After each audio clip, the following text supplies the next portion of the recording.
गहलोत जी, आज press conference बुलाई गई है, क्या कुछ कहना चाहेंगे अपनी पार्टी के बारे में? सबसे पहले तो आप सभी पत्रकार बंधुओं का, आप हमारे यहाँ कार्यालय में पहुंचे हैं आरपीए पार्टी के, आप सभी का मैं धन्यवाद करता हूं कि हमने एक शॉर्ट मैसेज आपको किया और आप सभी पहुंचे। मैं आपको बता दूं कि अभी प्रदेश के अंदर चुनाव होने वाले हैं। उन चुनाव के मद्देनज़र हमारी जो पार्टी है, Republican party of India Ambedkar, जो कि स्वयं बाबा साहब अम्बेडकर जी ने 1956 में ये बनाई थी। इस पार्टी के संस्थापक संविधान निर्माता बाबा साहब अम्बेडकर रहे हैं। तो इस पार्टी ने अब ये डिसीजन लिया है कि हरियाणा की 90 सीटों पे हम लोग चुनाव लड़ेंगे। और उसमें सबसे पहले, क्योंकि हमारे पार्टी का प्रदेश का कार्यालय हमारे सफीदों में है, तो सफीदों की सीट जो है, इस सीट पर हमारे एडवोकेट रिंकू धानिया जी हैं, जो पार्टी के प्रदेश की लीगल टीम को देखते हैं, लीगल के प्रदेश के अध्यक्ष हैं। तो इनको यहाँ से हमने प्रत्याशी पार्टी का बनाया है। और इसके बाद एक दूसरे प्रत्याशी अभी हमने, उनका भी नाम बलविंदर चौहान जी हैं, जो कि रतिया से चुनाव लड़ेंगे। 2 लोगों का आज हम नाम की घोषणा करते हैं और उनका AB फार्म हमारे पास है, उनको आज AB फार्म देने का काम करेंगे। इससे अलग जो और सीटें बचती है, उन सभी की सभी सीटों के ऊपर 90 सीटों पे पार्टी अब की बार अपने दम पे अपना चुनाव लड़ेगी। और इस पार्टी को 1956 से लेके आज तक केंद्र में जिसके भी साथ रही है, उसकी केंद्र के अंदर सरकार रही है। यहाँ तक कि जब हरियाणा पंजाब अलग हुआ, उस समय इस पार्टी के विधायक रणदीप सिंह सुरजेवाला के पिता शमशेर सिंह सुरजेवाला जी भी 1967 में नरवाना से बने थे इसी पार्टी से। हमारी पार्टी से करण दलाल जी हैं, वो भी विधायक रहे हैं और मंत्री भी रहे हैं। अब की बार हमारी पार्टी प्रदेश के अंदर दमखम के साथ अपना चुनाव लड़ेगी। जन मुद्दों के, जो जन समस्याएं हैं लोगों की, उन समस्याओं को लेकर पार्टी चुनाव लड़ेगी। पार्टी जो मैनिफेस्टो है वो क्या है?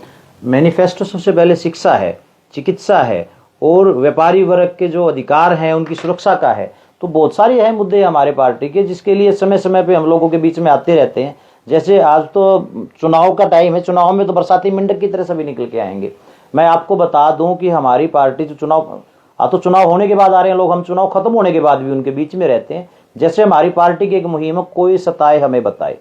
मेरे पास 30 के 30 स्टेटों से, जिस भाषा को भी हम नहीं जानते, उन स्टेटों से हमारे पास रिटर्न में शिकायत आती है। उन लोगों की समस्याओं का निवारण करने का काम हम लोग करते हैं। हरियाणा में, विशेष हरियाणा का मैं रहने वाला हूं, तो यहाँ के भी लोगों की समस्याओं का हल समय समय पे, गरीब, शोषित और पीड़ित, कोई भी किसी भी जाति या धर्म का व्यक्ति हो, उसकी समस्या को निपटाने का काम हम लोग करते हैं। कौन से सिंबल पर पार्टी चुनाव लड़ेगी? पार्टी का जो हमारा पहले सिंबल था वो अशोक चक्र था। उससे पहले हमारी जो पार्टी का था वो हाथी का चुनाव निशान था। अब की बार चुनाव आयोग जो हरियाणा में हमें देगा, क्योंकि हमारी पार्टी महाराष्ट्र में है ज्यादा, तो हमारे यहाँ पे जो सिंबल मिलेगा उस सिंबल पे चुनाव लड़ा जाएगा। 1956 से अब तक आपके जो पार्टी काम कर रही है, अब तक उन्होंने जो उपलब्धि है वो क्या क्या प्राप्त किया है? ऐसा है, मैं आपको बताऊं, सबसे बड़ी उपलब्धि तो यही है कि गरीब और शोषित व्यक्ति को न्याय दिलाना। 1956 में क्या था और आज क्या है? आज गरीब लोग कहीं ना कहीं शिक्षित बन रहे हैं। उस समय शिक्षा का अधिकार नहीं था, जात पात धर्म कहीं ना कहीं धीरे धीरे कम हो रहा है, पहले नहीं था। उसके हर समय अनुसार जब भी समय पड़ता है तो हम आवाज उठाने का काम करते हैं। जो पार्टी कैंडिडेट है उसके लिए क्या कुछ बात रखी है चुनने के लिए, नहीं वो कैंडिडेट हो सकता है? ऐसा है, कैंडिडेट के लिए सबसे पहला और आखिरी यही है कि ये संविधान निर्माता बाबा साहब अम्बेडकर की पार्टी है। इसके अंदर पढ़े लिखे और शिक्षित व्यक्ति को, जो समाज के बीच में रहता है, जैसे मैं आपको बताऊं कि हमारे एडवोकेट जो साथी हैं, ये LLB LLM है और इनका 15 साल का तजुर्बा रहा है और हरियाणा और पंजाब बार जो काउंसिलिंग है उसके कॉपरेट मेंबर भी रहे हैं। तो सबसे पहला पैमाना यही है कि समाज के अंदर पढ़े लिखे लोग, राजनीति के अंदर वो लोग आए जो समाज की नीति जानते हैं। राजनीति बाद में, समाज की नीति।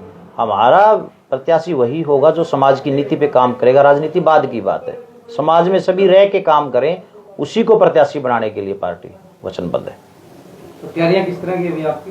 तैयारियां जोरों शोरों पे हैं। हम अपना चुनाव हम नहीं लड़ रहे, हमारा चुनाव तो वो गरीब आदमी लड़ रहा है जो सबसे पिछले पायदान पे है, जो पंक्ति में सबसे लास्ट व्यक्ति है ना, वो हमारा चुनाव लड़ रहा है। उसकी नजर सिर्फ हमारी तरफ है। उसको जब भी कोई परेशानी होती है तो ये पार्टी वाले कोई काम नहीं आते। उनके सुख और दुख में हम लोग खड़े मिलते हैं। आपको बता दें कितनी बार यहाँ पे रोड जाम हुए, कितनी बार प्रदर्शन हुए हैं। यहाँ पे आप सफेदों की बात कर लो, मैं गर्ल कॉलेज की जो छात्राएं थी वो स्कूल बस की मांग करने के लिए धरना दे रही थी, उनके खिलाफ FIR दर्ज हुई थी। तो उस वक्त कौन आया था? उस वक्त हम ही लोग आए थे। अब सफेदों के अंदर बीचों बीच कह रहे हैं नहर की जो पटड़ियां, इन दोनों को पक्का करेंगे। इसके लिए पिछले 10 साल से आवाज कौन उठा रहे थे? हम लोग ही उठा रहे थे आवाज इन चीजों की। जो गर्ल कॉलेज बनाया गया, जहां वो रास्ता बता रहे हैं, उसके लिए आवाज कौन उठा रहा था? इन सारे मुद्दों के लिए जो आखिरी पंक्ति में खड़ा हुआ व्यक्ति है वो हमारा चुनाव लड़ रहा है, ना कि हम लड़ रहे हैं। हम ये कहते हैं हमारे पास पैसा नहीं है, लेकिन हमारे पास वो गरीब आदमी है जो दिल से वोट देता है। ये लोग तो पैसे में वोट खरीदना चाहेंगे, ये दारू में वोट खरीदना चाहेंगे, लेकिन हमारे पास पैसा नहीं है, दारू नहीं है। हमारे पास तो सिर्फ एक ही चीज है कि आज हम नहीं बने, आज भी उनका काम करवाने के लिए वचनबद्ध हैं और बनने के बाद भी काम करवाने के लिए वचनबद्ध। नहर पटरी और कोई के रास्ते की बात करें, लेकिन स्थिति तो अभी जो की क्यों है अभी तक? ऐसा है, मैं वही तो आपको बताना चाहता हूं कि उन लोगों ने वो चीजें नहीं की, तभी तो पार्टी ने डिसीजन लिया कि चुनाव अपने आप 90 की 90 सीटों पे लड़ेगी। अगर वो लोग काम करते, हमारी पार्टी कभी भी 90 सीटों पे चुनाव लड़ने का नहीं, हमारा क्या रहा, 10-20 सीटों पे हमने चुनाव लड़ा, या फिर हमने गठबंधन करके रखा। पिछले 2014 में जो चुनाव था, 2014 में हमने बीजेपी से गठबंधन करके चुनाव लड़ा, उससे पहले कांग्रेस के साथ गठबंधन करके चुनाव लड़ा।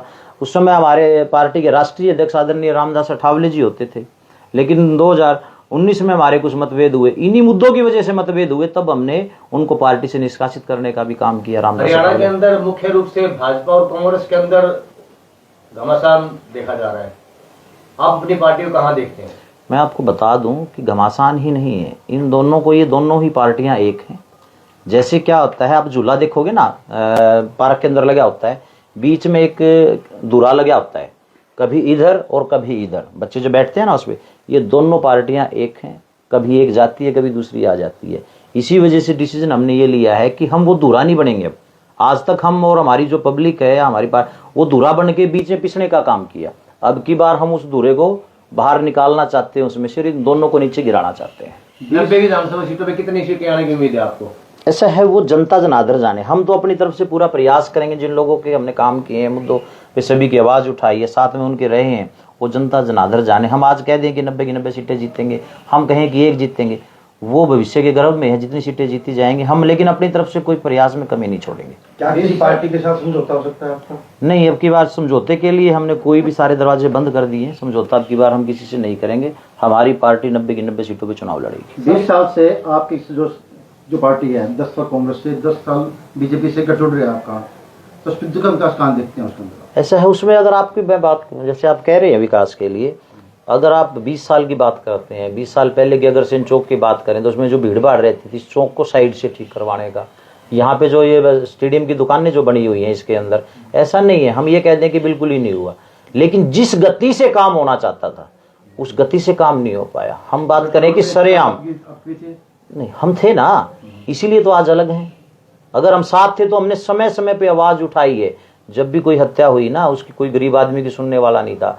सरकार में रहते हुए सरकार के खिलाफ हम लोग धरने पे बैठे हैं। हमने कभी भी एक उसकी नहीं, हमारी पार्टी ने ही, अगर हम करें हमारे शेड्यूल कास्ट के लोग हमारे साथ ज़्यादा जुड़े, लेकिन सवर्णों को 10% आरक्षण, उस समय हमारे केंद्र के अंदर जो हमारे मिनिस्टर थे रामदास अठावले जी, सबसे पहली आवाज़ हमने ही उठाई थी कि सवर्णों के अंदर भी गरीबी की रेखा होती है। वो आवाज़ हमने ही उठाने का काम किया था, नहीं तो किसी पार्टी के अंदर ये नहीं था। बल्कि उसकी वजह से कुछ लोग हमारे शेड्यूल कास्ट लोग खपा हुए थे। लेकिन हमने जो चीज़ सही है, हम ये नहीं देखते कि ये सरकार के पक्ष की बात है या विपक्ष की बात है। हमने ये देखना है कि गरीब व्यक्ति की मदद कैसे हो सकती है, पीड़ित व्यक्ति की। अब सवर्णों के अंदर भी हम कहते हैं गरीबी की रेखा है, क्या गलत था? आज उनको 10% मिला हुआ है, हमको उसमें कोई आपत्ति नहीं है।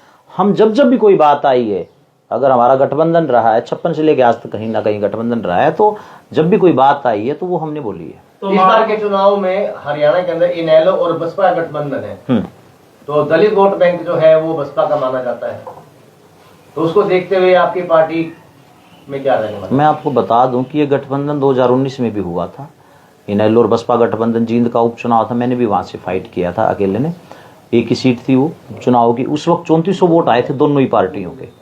इस चीज को दिमाग से निकाल दें। आप कहते हैं दलितों का जो ये वोट है, जो वोट आप कहते हैं दलितों का है, दलितों का वोट है ना, वो सच्ची आदमी के साथ, वो सच्ची पार्टी के साथ है जो उनकी आवाज को उठाने का काम करते हैं। ऐसा नहीं है।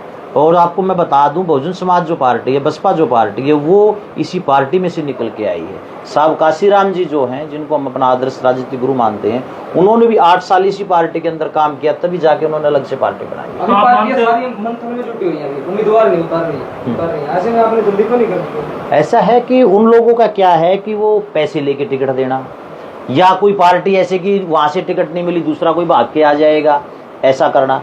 हमारी तैयारियां पिछले 7 महीने से हम लोग लगे हुए थे और आज 90 की 90 सीटों पे जो हम प्रत्याशी की बात करें, जल्दी हम घोषणा कर देंगे। हमारे से ऐसा नहीं है कि हम किसी को पैसे से टिकट देते हैं। हमारे तो गरीब आदमी जो बीच में रहता, समाज की बात करता है, वो लोग तो 2 करोड़ 5 करोड़ 10 करोड़ में टिकट देते हैं। अभी एमपी के चुनाव थे, खुद जो यहाँ से अभी प्रदेश के अध्यक्ष लगाए हैं भारतीय जनता पार्टी ने, वो खुद प्रेस कॉन्फ्रेंस करके कहते हैं मेरे 2 पैसे खा गए उनके व्यक्ति। हमारी पार्टी ऐसी नहीं है। तो गिलाफ जी, आप मानते हो कि आरक्षण है जो कहीं ना कहीं गरीबी को देख के देना चाहिए कि जाति के आधार पर? ऐसा है, उसके लिए एक पैमाना बनाया गया है। जिनके लिए आप आरक्षण की बात करते हैं उनको 5000 साल तक पानी नहीं पीने दिया गया, तालाब का, जिसको पशु पी सकता है। तो वो कई चीजें हैं, पैमाना गरीबी का, जैसे हमने बताया ना, जर्नल के अंदर भी गरीब लोग होते हैं, 10% के लिए हमने आवाज उठाई। जब उनको 5000 साल तक पानी नहीं पीने दिया गया, उनको, यहाँ तक औरतों को मैं मीडिया पे बताऊं तो ऊपर के कपड़े डालने के लिए भी है ना कर देना पड़ता था। तो जो 5000 साल तक उनके साथ ऐसा किया गया, तो वो जाति के आधार पे किया गया था। तो अभी तो 70-75 साल हुए हैं, कुछ एक साल इन लोगों को भी आरक्षण का थोड़ा सा रहना चाहिए ना। नहीं, आप भी कह रहे थे हमने श्रवणों को ये आवाज उठाई। हाँ, उठाई है, लेकिन उनके अंदर गरीबी की रेखा है ना, उनके अंदर। आप, मैं बता दूं, जैसे बाबा साहब अम्बेडकर के लिए कई लोग कहते हैं कि उन्होंने दलितों के लिए काम किया, लेकिन मैं आपको बता दूं, बाबा साहब अम्बेडकर और Republican party of India Ambedkar उन्हीं मुद्दों पे चलती है। जैसे मैं आपको बता दूं एक पहलू, महिलाएं हैं, क्या महिलाओं को आरक्षण नहीं दिया गया है? आप बताइए, जब नौकरी लगती है तो महिलाएं भी नौकरी लगती है ना, तो उनको भी आरक्षण दिया गया। अगर संविधान के अंदर बाबा साहब अम्बेडकर संविधान लिख रहे थे तो उस शेड्यूल कास्ट की औरतों को भी दे सकते थे वो चीज, उन्होंने सभी को दिया ना, जो जिस चीज का पात्र है उस व्यक्ति के लिए। अभी आप आरक्षण की बात करते हैं, अब कोई व्यक्ति कहते हैं, कोई साधन संपन्न व्यक्ति है जो MP MLA बना हुआ है, उसका लड़का तो 8 बजे उठेगा, फिर वो कॉलेज जाएगा, ऐसा है। लेकिन एक गरीब व्यक्ति का बच्चा, वो सुबह 4 बजे उठेगा, 4 बजे उठ के वो अखबार डाल के आएगा, चाय की दुकान पे लगेगा, उसके बाद वो जाके फिर स्कूल कॉलेज में जाएगा। तो पैमाना बराबर से हो ना। किसी के पास जमीन ही इतनी है, किसी के पास पैसा ही इतना है, तो वो पैमाना है। हम जब जब भी कोई बात आती है, समय समय पे कोई बात आती है, उस बातों पे समाज हित में खड़े रहे हैं। आपने बात की है एडवोकेट ने सीधा विधायक का चुनाव, क्या सोचकर? सबसे पहले शुभकामनाएं आपको, सबसे पहले टिकट आपको मिले। आज इस प्रेस कॉन्फ्रेंस में पहुंचे हुए सभी मीडिया बंधुओं का सबसे पहले मैं हार्दिक धन्यवाद करता हूं जो आप शो मैसेज पे यहाँ पे आए हो और मेरे को अपने कीमती समय में से समय दिया। जैसे कि कपूर भाई साहब ने कहा कि एडवोकेट से सीधा ही आप राजनीति में लगे, तो मैं आपको बताना चाहता हूँ 2004 के अंदर मैं सोशल एक्टिविस्ट बना था सफीदो कॉलेज के अंदर, और सफीदो कॉलेज में डॉक्टर BR अम्बेडकर एसोसिएशन का मैं फाउंडर मेंबर रहा हूँ। उसके बाद मैंने यूनिवर्सिटी के लेवल पे भी अम्बेडकर एसोसिएशन में काम किया है, और लॉ का विद्यार्थी होने के नाते मैंने संविधान को और कानून को बड़ी बारीकी से पढ़ा है। उसके हिसाब से मैंने देखा कि हमारे को समाज में कार्य करने के लिए एक उचित स्टैंड की जरूरत है, और मेरा मानना ये है कि आप सिर्फ है ना किसी भी प्रोफेशन में रहकर समाज की सेवा नहीं कर सकते। समाज की सेवा करने के लिए आपने जो राजनीतिक मार्ग है, राजनीतिक मार्ग अपनाना पड़ेगा। राजनीतिक मार्ग ही हमारे देश के अंदर सबसे बड़ा मार्ग है जो एक गरीब, वंचित और शोषित पीड़ित को न्याय दिला सकता है। आपका गांव और थोड़ा इंट्रोडक्शन बताइए, हल्के वासी से क्या अपील करते हो आप जैसे उम्मीदवार कर चुके हो? मैं जींद डिस्ट्रिक्ट के सबसे बड़े गांव मुआना से संबंध रखता हूं। एडवोकेट रिंकू धानिया मेरा नाम है। पिछले 15 साल से मैं वकालत कर रहा हूं। मैंने करनाल, पानीपत और अभी सफीदों के अंदर मेरा खुद का ऑफिस है। समाज सेवा के कार्य में मैं लगा हुआ, और मेरा हल्का वासियों से यही निवेदन है कि ज़्यादा से ज़्यादा मेरे को वोट सपोर्ट करें। और मेरा एक ही कहना है, मैं अब की बार जो इलेक्शन में आने का मेरा विचार बना, उसका एक ही कारण था कि मैं पिछले 20 साल से देख रहा हूँ। पहले 10 साल बीजेपी कांग्रेस रही, उसके बाद 10 साल बीजेपी रही। ये हर जाति धर्म विशेष के जो गरीब व्यक्ति है ना, उनके अंदर जो नेता लोग जाके बैठते हैं ना, तो उनकी एक ही बात होती है, हम आपका BPL कार्ड बनवाएंगे, आपको 100 गज का प्लाट दिलवाएंगे। मैं इस बात के बिल्कुल खिलाफ हूँ। अगर मेरे को मेरा सफीदो हल्का मौका लेता है तो ना तो मैं किसी का BPL कार्ड बनवाऊंगा, ना किसी को 100 गज का प्लाट दिलवाऊंगा। मेरा अपना खुद का मानना है कि एक परिवार एक रोजगार। अगर किसी भी परिवार को आप एक रोजगार दिलवा देते हो 15-20 हज़ार का, तो उसको कोई भी 500 रुपए के BPL जो राशन मिलता है बीपीएल राशन कार्ड पे, उसकी कोई भी वो जरूरत भी नहीं महीने पड़ती। में एक बार। हाँ, वो भी महीने में एक बार। और शहर के अंदर तो एक दिन में मिल जाता है, गांव के अंदर तीन दिन में राशन मिलता है। एक मजदूर व्यक्ति अपनी 3 दिन की मजदूरी छोड़ के राशन कार्ड की लाइन में लगता है राशन लेने के लिए। तो मेरा सबसे पहले प्रयास यही होगा कि एक परिवार और एक रोजगार मैं अपने हल्के में अपने हल्का वासियों को दे सकूं। उसके बाद शिक्षा के उचित प्रबंध जो है वो किए जा सके, उसके लिए मैं प्रयासरत हूं। आपका गांव सबसे बड़ा है मुहाना, 11,000 वोट है। अभी तक किसी पार्टी ने आपके गांव में कोई टिकट दी है? और रिपब्लिक पार्टी का आप कैसा आभार प्रकट करते हो? अभी तक मेरे गांव में किसी भी प्रतिष्ठित पार्टी ने कोई भी टिकट नहीं दी है, कभी भी, जहां तक मेरी नॉलेज है। जींद डिस्ट्रिक्ट के सबसे बड़े गांव होने के बाद भी मेरे गांव मुहाना का राजनीतिक पार्टियों ने हमेशा ही राजनीति से दूर रखने के लिए एक षड्यंत्र के तहत टिकट से वंचित रखा मेरे गांव को। और मैं कौन है आपका पहला? बहुत ही हार्दिक धन्यवाद करता हूं, आभारी हूं हमारे राष्ट्रीय अध्यक्ष दीपक बाबू निकालजे जी का, national general secretary doctor Mohanlal Patil ji का, और नॉर्थ इंडिया अध्यक्ष व नेशनल स्पोक्स पर्सन भाई सुनील गहलाव जी का, जो इन्होंने अब की बार मेरे को ये मौका दिया कि मैं अपनी समाज सेवा सुचारू रूप से कर सकूं और आप लोगों के बीच में एक राजनीतिक पारी की शुरुआत करने के लिए मेरे को मौका दिया। ये इसके लिए आपके साथ साथ आपके गांव का भी पूरा मान सम्मान रखा है। गांव मुहाना में जैसे टिकट आई है किसी भी पार्टी की, और क्या मानते हैं बाहर का एक सीढ़ी आपको कैसी लगती है? अगर सफेदों के पुराने नेताओं में नजर डाली जाए तो सभी बाहर से निकले हुए हैं, तो क्या नेता बनने से पहले वकील बनना जरूरी है? जहाँ भी हम किसी भी विधानसभा में जाते हैं अधिकतर वकील ही डिमांड कर रहे हैं। आप अपने किसी भी सफेदों के जसवीर देसवाल की विधायक की बात करो, बाहर कैसे जो है विजय पाल है, कमलेश सैनी है, और सुरेश कौशिक है, सभी बाहर से निकले हुए हैं। और जींद जिले में भी जाएंगे तो जींद में भी अधिवक्ता है। क्या मानते हैं अभी बाहर एक पहली सीढ़ी है राजनीति की? देखिए, मेरा मानना ये है कि सोशल एक्टिविस्ट होने के लिए सबसे पहले आपको कानून की नॉलेज होनी चाहिए। और कानून की नॉलेज आपको तभी होगी जब आप एक है ना प्रतिष्ठित लॉ कॉलेज से आप अपनी वकालत की पढ़ाई करोगे। मैंने कुरुक्षेत्र यूनिवर्सिटी से अपने LLB और LLM किया है। उसके बाद मैंने कुछ समय के लिए न्यायिक परीक्षाएं दी है जुडिशियल ऑफिसर लगने के लिए। कुछ प्रतिष्ठियां रही जिनकी वजह से मैं जुडिशियल ऑफिसर नहीं लग पाया, और मैंने 2 अप्रैल 2018 के भारत बंद से समाज सेवा में कदम रखा। उसके बाद जब मैं समाज सेवा के लिए कहीं पे भी जाता था, हमारा सबसे पहले जो पाला पड़ता है वो पुलिस डिपार्टमेंट के साथ पड़ता है। और मेरा खुद का ये मानना है कि अगर आपके पास राजनीतिक एकता है, आपके पास राजनीतिक पावर है, तो आप किसी को न्याय दिला सकते हो। एक मतलब सिर्फ वकील होना ही न्याय नहीं दिलवा सकता, उसके लिए आपका राजनीतिक संरक्षण बहुत जरूरी है, जिसको मद्देनजर रखते हुए मैंने 2011 में रिपब्लिकन पार्टी ऑफ इंडिया को ज्वाइन किया था। और मेरी ज्वाइनिंग पे ही उस टाइम पे मैं bar council of Punjab and Haryana का एडमिनिस्ट्रेटिव कमेटी का कोऑप्टेड मेंबर था। तो मेरी जो योग्यताएं हैं उनको देखते हुए पार्टी ने मेरे को पूरा मान सम्मान दिया और मेरे को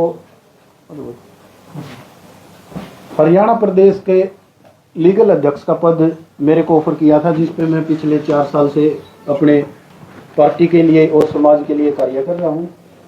और उसके साथ हमारी पार्टी की पहले से ही एक मुहिम थी, कोई स्थाई हमें बताए, जो हमारे राष्ट्रीय प्रवक्ता सुनील गहलाव जी ने चलाई हुई थी। पूरे भारतवर्ष से उसमें हमारे पास शिकायतें आती थी जिनका हम समाधान कर रहे थे। पिछले 1 साल से मैंने भी एक मुहिम चलाई थी, जिसको चाहिए न्याय वो मेरे पास आए। उसके लिए मैंने बिल्कुल फ्री में लीगल ओपिनियन दिए हैं। मैं 24 घंटे समाज के लिए मोबाइल पे या कोई भी साथी मेरे ऑफिस में आके मेरे से लीगल ओपिनियन ले सकता है। और किसी भी बिरादरी का, किसी भी समाज का अगर कोई भी गरीब व्यक्ति मेरे पास आता है तो मैं उसका बिना पैसे के, बिना अपनी लीगल फीस के उसका न्यायिक जो है न्याय दिलाने के लिए अपना कार्य करता हूँ। किन मुद्दों के साथ आप लोगों से वोट की अपील करोगे? मैं लोगों से वोट की अपील इन्हीं मुद्दों के साथ करता हूं कि आप जो है ना, जो गरीब तबका है, वो किसी भी समाज का, किसी भी जाति का, किसी भी धर्म का है, आप जो ये राजनीतिक लोग आपके बीच में जो आते हैं, हर 5 साल बाद आते हैं और आपको एक लुभावना वादा देते हैं कि हम 100 गज का प्लाट देंगे, हम आपको 5 किलो राशन देंगे, हम आपको 10 किलो राशन देंगे। इसको छोड़ना है, हम ना एक परिवार और एक रोजगार की बात करनी है। और आने वाले समय में मेरी सभी से अपील है अपने हल्का वासियों से, जो भी राजनीतिक व्यक्ति आपके पास वोट मांगने के लिए आए तो आपने प्लाट की डिमांड नहीं करनी है, आपने बीपीएल राशन कार्ड की डिमांड नहीं करनी है, आपने उससे एक रोजगार की बात करनी है, आपने उससे फ्री में चिकित्सा और शिक्षा की मांग करनी है। सबसे जो आज के समय में जो सबसे महंगी चीजें हैं हमारे भारतवर्ष के अंदर वो शिक्षा और चिकित्सा ही है।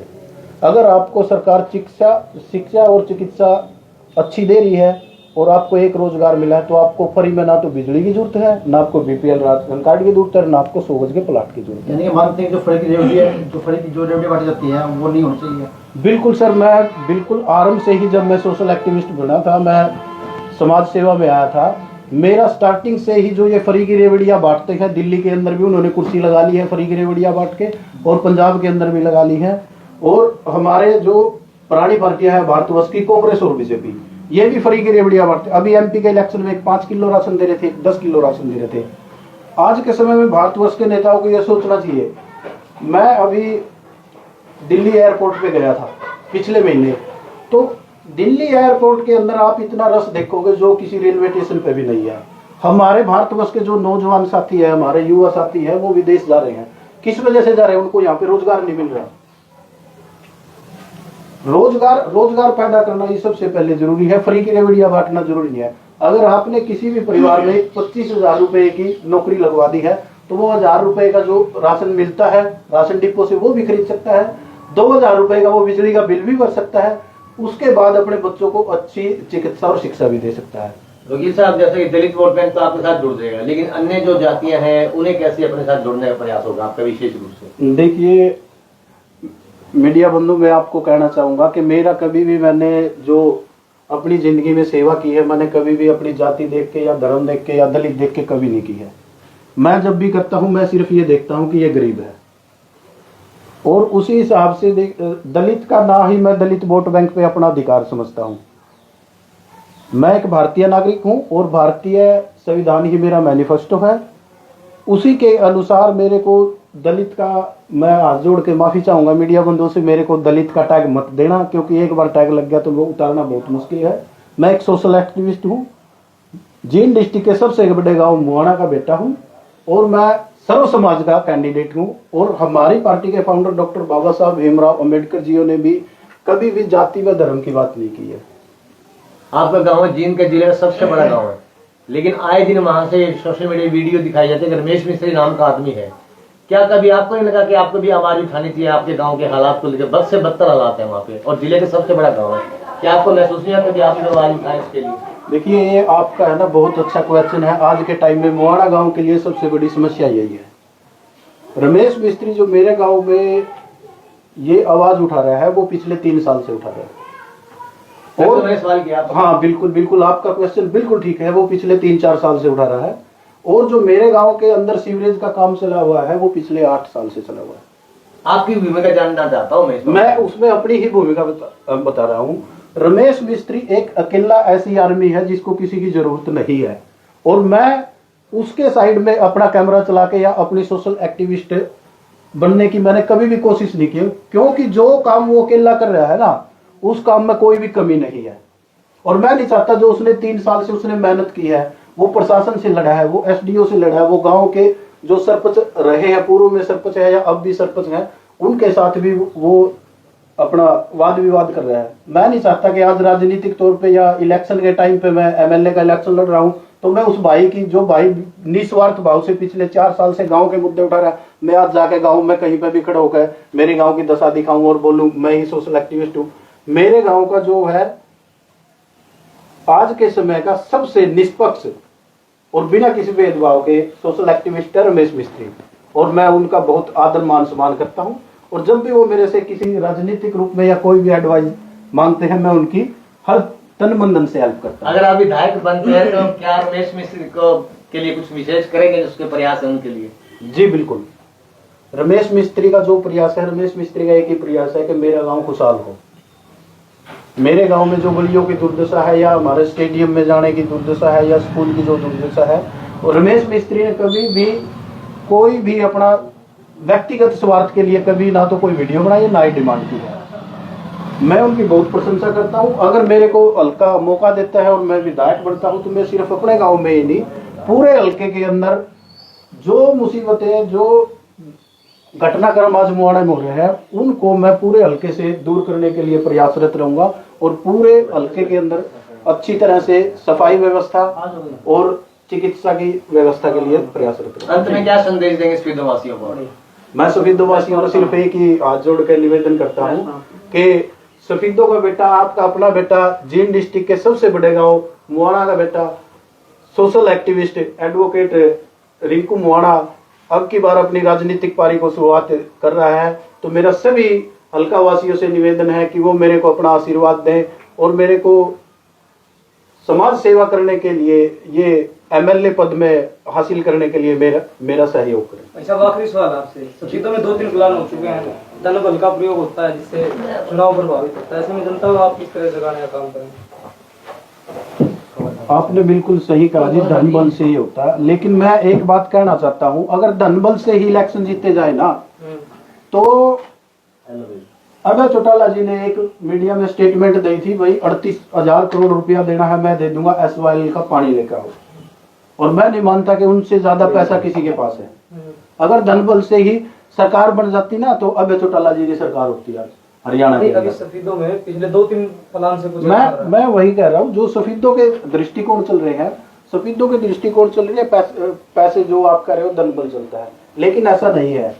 आपने देखा, मैं एक सोशल एक्टिविस्ट हूं और आज के समय में जो वोटर है 70% वोटर वो पढ़ा लिखा है, ना वो दारू में वोट देता है, ना वो अपने धर्म को वोट देता है, ना वो जाति को वोट देता है, वो कैंडिडेट देख के वोट देते हैं। और इसी